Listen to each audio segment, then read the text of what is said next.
বালু, গাছ ও বন কিছুই রেহাই পাচ্ছে না কক্সবাজারের চকরিয়া উপজেলার হারবাং বনবিট কর্মকর্তা মোহাম্মদ আরিফের কাছ থেকে।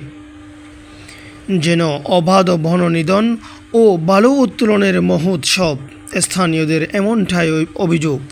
সরেজমিনে দেখা গেছে হারবাং ইউনিয়নের মারিগোদা, শালবন, চেয়ারম্যানপাড়া, কর্মহরিপাড়া, মুসলিমপাড়া ও হারবাং স্টেশনের পিছনে হিন্দুপাড়াসহ বিভিন্ন এলাকায় প্রতিদিনই কেটে ফেলা হচ্ছে মূল্যবান গাছপালা। বনবিট কর্মকর্তার প্রত্যক্ষ মদদে এসব এলাকায় চলছে নতুন বাড়ি নির্মাণের প্রতিযোগিতা।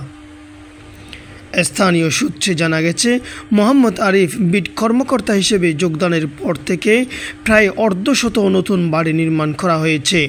প্রতিটি বাড়ি নির্মাণের অনুমোদনের জন্য 30 থেকে 50 হাজার টাকা করে কেশিয়ারের মাধ্যমে চাঁদা নেওয়া হয় বলে অভিযোগ রয়েছে।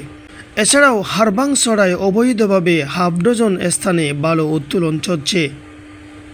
স্থানীয়দের দাবি, এসব স্থান থেকে প্রতি মাসে নির্দিষ্ট হারে মাসোহারা আদায় করা হয়, যা সরাসরি বিট কর্মকর্তার ঘনিষ্ঠদের হাতে যায়। HM রুহুল কাদের, NBTV নিউজ ডেস্ক।